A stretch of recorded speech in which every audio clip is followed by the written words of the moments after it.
yun mga bunso, no? Magandang araw po siya mga bunso. So yun, alis na po kami, no? Nakaprepare na po kami. So yun na sila po yun. Yan, paalis na kami mga bunso. At sana po lang walang mangyaring kapahamakan, no? At maraming salamat sa inyong lahat mga bunso. Sa lahat na naglasa sa akin, no? So yun, maraming salamat. At sa mga solid supporters ko dyan, maraming salamat. At sa mga silent viewer ko dyan, maraming salamat din. At lalo na po sa mga sa ibang bansa ngayon, no? Maraming salamat po. Yan, si Dudu. Okay, bros. So yun, magandang araw mga kabunso. Parang nasa langit ako, bro. Ano ganun mo guti para makita ang kagupuhan natin. Yun, maraming salamat po sa inyong lahat, no? Sa mga solid supporters namin, no? So, yun, maraming salamat at kay sa nag-rescue din sa akin, no? Kay Kuya Dudong at kay Maui at kay Kuya Max Tom. At lalong-lalo na po kay kay yun, sino yun? Johnny Hunter 85, Reven at si DJ Ghost TV. So yun, si Johnny at Reven at DJ. So yun, maraming salamat po sa inyo lahat. Yun. So yun mga idol, no? Off cam muna tayo dito at pagdating natin sa area, yan, starring lagi yung pagdating po namin sa area, on cam lang po tayo doon. So yun mga manso, so yun, abangan na lang po ang mga abangan na lang po sa karugtong mga idol. Tara. Yun. Yun po mga idol, Yun mga kabanso, dito na po kami sa location. dito na kami sa sa bundok ngayon, no? Kasama po kami. Doon, Paano na kami? Brother Max. Yan po sila kuya. Sila So, Max Tom at saka Mavi. may mga kalaban po sa unahan namin. Malayo pa lang kami kanina, nabitik na namin. At yun, nagpapasalamat tayo sa Panginoon kasi nang balik na yung mga yung ilan sa katangian natin. Yung Brother Mario na posisyon na din. Brother Mario. Sila kabanso na. Unahan mga kabanso may mga kalaban mga kabanso na.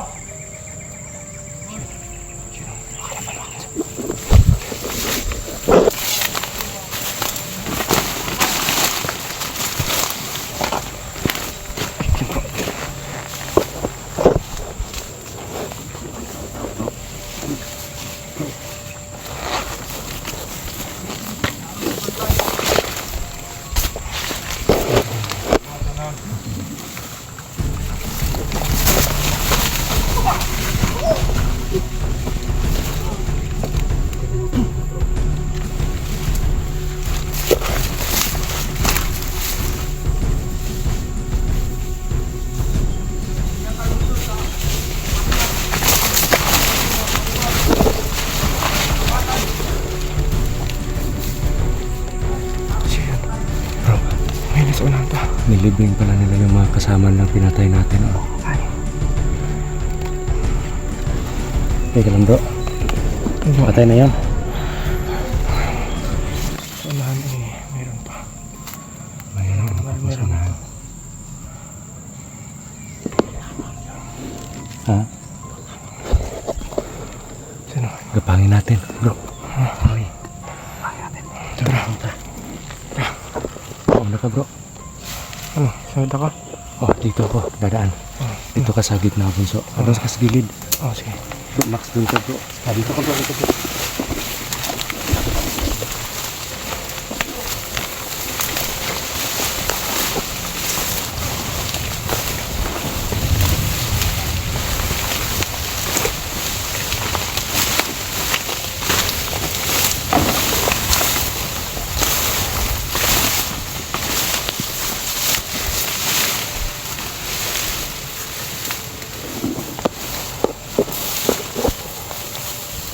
Sino ka ba ito? Yun o. Parang marami yata to. Marami-rami to.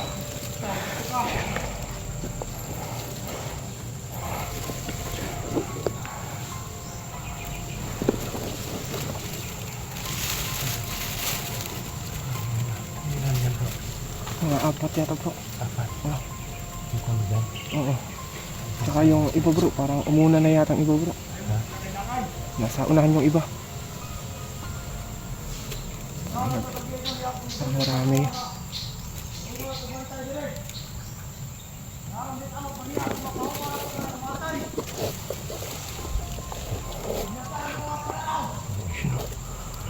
Yan yung isa mga kabanso. Tsaka yung iba, ipakalat-kalat yung iba.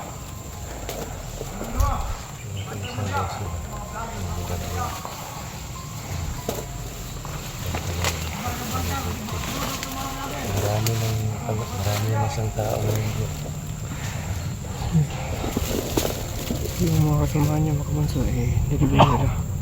Sila mismo yung nilibing nila. Napangin natin bro. Oh.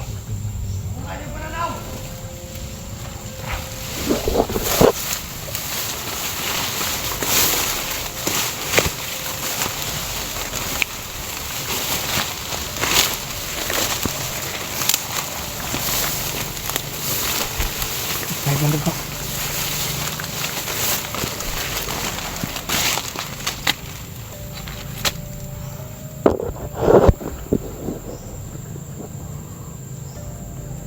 Sa'yo yan dun bro. Dito tayo dadaan tapos yung nakihilo yung ano. Sa'yo yan. Kasi yung dito banda sa akin yan. Oh, sige. Yan, yung kanilo. Oo. Sa akin Kasi yan. yung dalawa doon banda. Yan bro doon at saka bro Max. Sige, sige, sige. So, dito tayo dadaan. Dito tayo dyan.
Yan mga kansa. Yun yung isa.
Tapos na sa'yo bro.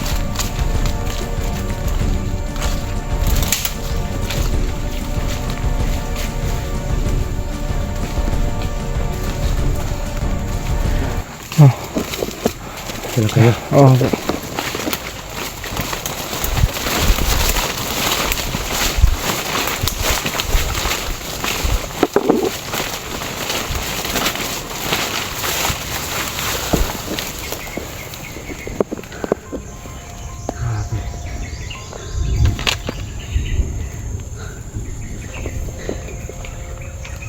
Dami mga nakapalibot ito mga kalapit. Oo, yung presensya doon, no? Medyo malayo pa pero sobrang dami.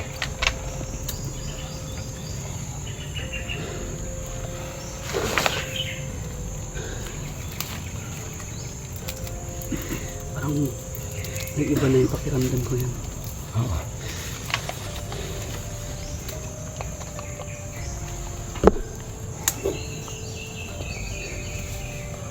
Grabe. Wala tayo kumpiyansa. Sobrang init ng ano na to. Kahit hapon na ngayon eh. Sobrang init ng ano. Pasensya dito.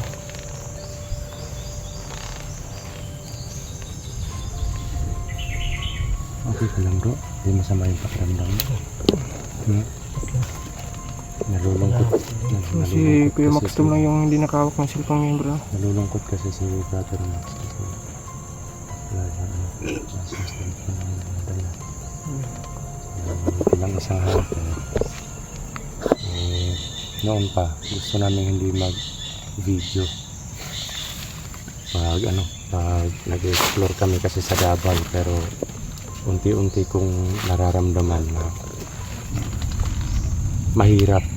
mahirap ipakita sa mga taong sumusuporta sa'yo yung ano na yung nangyayari sa bawat lakad pag wala kang cellphone.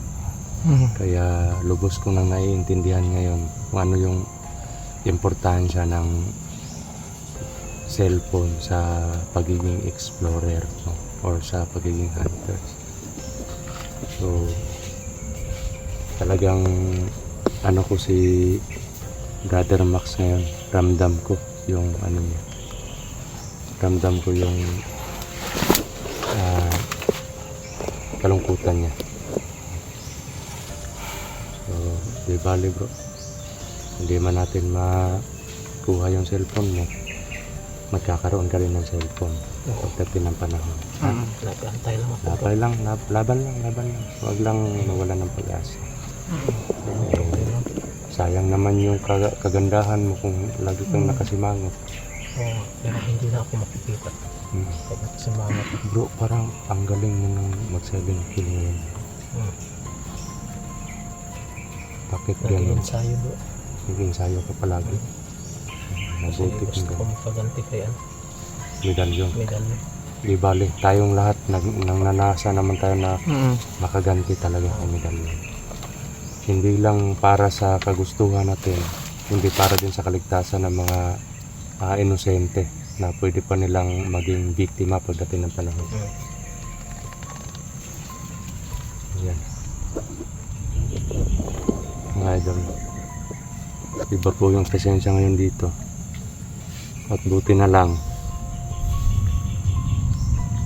panumbalik sa atin yung katangian ng pangdamdam or pangdama. Oo.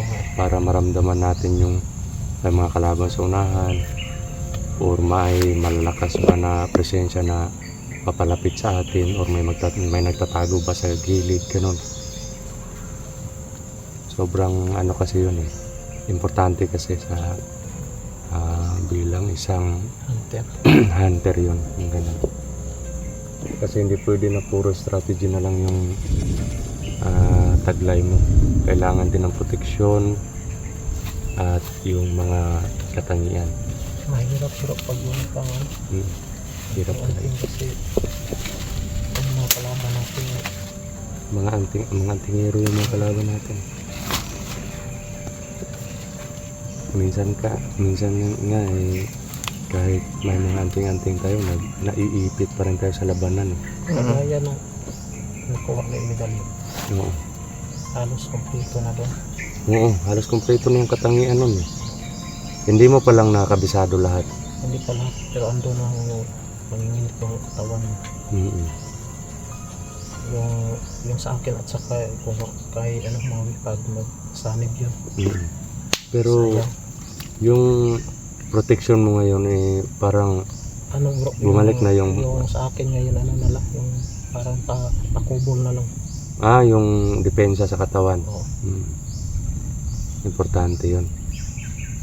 Kasi kahit matamaan man tayo ng sipa, suntok, eh kaya na nating yun, parang baliwala na lang sa atin. Depende sa mga orasyon na ginagamit kahit nila. malakas, pero makakayanan nun. Tama. So bro, ganti tayo. Ha? Tara. Mga doon. Rampi po. Tara.